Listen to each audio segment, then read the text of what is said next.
पाकिस्तान जम्मू कश्मीर पर अपने उसूली मौक़िफ़ पर कायम है। कौम हक़ की खुद इरादियत की मुनसिफाना जिद्दोजहद में कश्मीरियों के साथ खड़ी है। सदर ममलिकत आरिफ अलवी का यौम यकजहती कश्मीर के मौके पर पैगाम। कहा, रियासत जम्मू कश्मीर के मुतालिक हतमी फैसला सिर्फ कश्मीरी अवाम की मर्जी के मुताबिक होगा। कश्मीरी अवाम की ख्वाहिशात और मुतालिका करारदादों के मुताबिक तनाज़े का हल पाकिस्तान का हतमी मकसद है। मकबूजा कश्मीर सलामती काउंसिल के एजेंडे पर सबसे पुराने मसाइल में से एक है।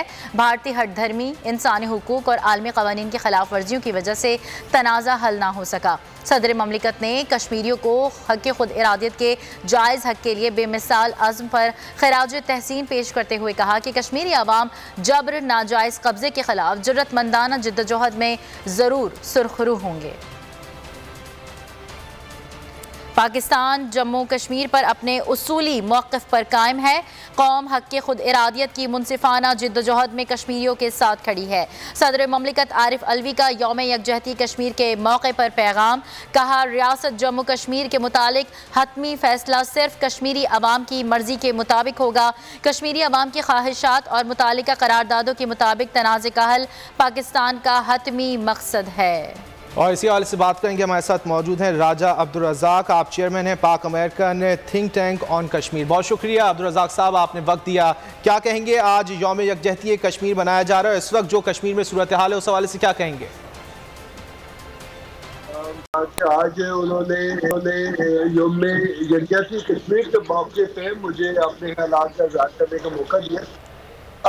देखिए, आज का दिन क्या है, हम जो कश्मीरी बहन भाई जो इंडिया के तसल्लुत में पिछले 74 साल से ज़िंदगी बसर कर रहे हैं, उनके साथ यकजहती के तौर पर मनाते हैं और इस बात का हम ऐड करते हैं कि जब तक कश्मीरी इंडिया के तसल्लुत से आज़ाद नहीं हो जाते, हम उनके पीछे बिल्कुल एक दीवार की तरह खड़े हैं और इंशाअल्लाह ताला उनके इस हक़ खुद इरादियत में हम हर जगह पे उनके साथ हैं। दुनिया भर में हम इस दिन के मौके पे आवाज़ उठाते हैं।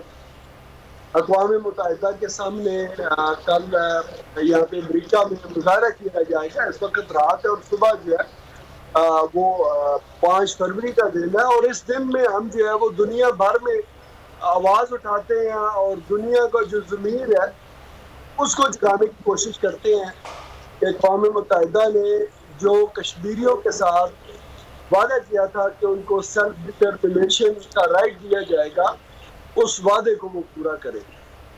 अब्दुल रज़ाक साहब, पाकिस्तान की तरफ से तो ये कोशिश होती है कि मसला कश्मीर को उजागर किया जाए, इस जानिब तवज्जो मबजूल कराई जाए आलमी बरादरी की, लेकिन आलमी बरादरी जो है वो चुप साधे हुए, इस हवाले से क्या कहेंगे आप? देखिए, ये बड़ी बदकिस्मती की बात है। मैं आपको 2019 की बात सुनाता हूँ कि जब 5 अगस्त को 2019 को इंडिया ने कश्मीर पे अपना जो है वो कब्जा कर लिया, उस मौके पे उस साल जब अक़वाम मुत्तहिदा का सालाना जो इजलास होता है तो मुझे अक़वाम मुत्तहिदा में जाने का मौका मिला। तो जब आप अक़वाम मुत्तहिदा के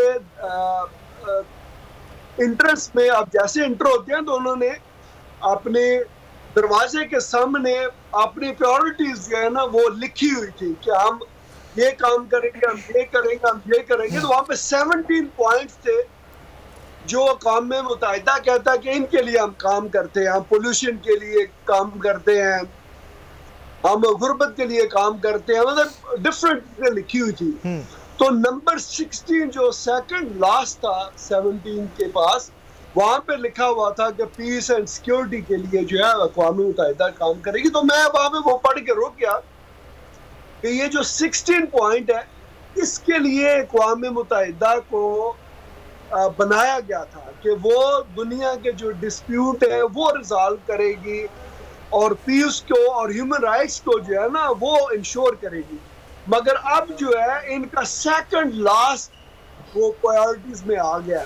तो जिस अदारे की अब प्रायोरिटीज जो है ना वो चेंज हो गई है कि उसके लिए बाकी चीज़ें वो ज़्यादा इम्पोर्टेंट है और जिस मकसद के लिए वो अदारा बनाया गया था वो अब उसकी लिस्ट में बिल्कुल ही आहर पे चला गया। तो उससे हम उम्मीदें लगाए बैठे हैं कि वो कश्मीर की आज़ादी के लिए कुछ करेंगे। मैं समझता हूँ कि अक़वाम मुत्तहिदा बिल्कुल इसमें कोई किरदार नहीं अदा करेगा। हमें कोशिश करनी चाहिए कि हमारी जो डिप्लोमेसी है उसमें अमेरिका को भरपूर तरीके से एंगेज किया जाए। और ये कश्मीर का मसला ऐसा है कि अब पूरी दुनिया इसको अच्छी तरीके से जानती है कि 70 साल अब्दुल रज़ाक साहब, आप कता कलामी के लिए माज़रत, आप समझते हैं कि इस वक्त पाकिस्तान और अमेरिका के ऐसे ताल्लुकात हैं कि पाकिस्तान मसला कश्मीर के हवाले से बात कर सकता है इस वक्त अमेरिका से? देखिए, ये आज की बात नहीं है, क्योंकि ये जो डिप्लोमेसी होती है ये तो कंटिन्यू जो है ना ये वर्क होता है कि आपने इसको करते रहना चाहिए। आपको मैं एक चीज़ बता दूं कि हम इसराइल की बात करते हैं। इसराइल ने तकरीबन 2000 साल इंतज़ार किया अपना वतन हासिल करने के लिए, और फाइनली उन्होंने ये जो इसराइल का हिस्सा है उसको 2000 साल के बाद ले ही लिया। तो कश्मीर के लिए तो अभी 70 साल गुजरे हैं। हमें हिम्मत नहीं हारनी चाहिए, और जो हमारे दोस्त नहीं है उनको भी दोस्त बनाना चाहिए। ठीक है, कोशिशें जारी रखनी चाहिए कि इंशाअल्लाह ये मसला जो है वो हल होगा। बहुत शुक्रिया राजा अब्दुल रज़ाक दाऊद, आपने वक्त निकाला और हमसे गुफ्तगू की। सब्सक्राइब करें और बेल दबाएं ताकि कोई खबर रह न जाए।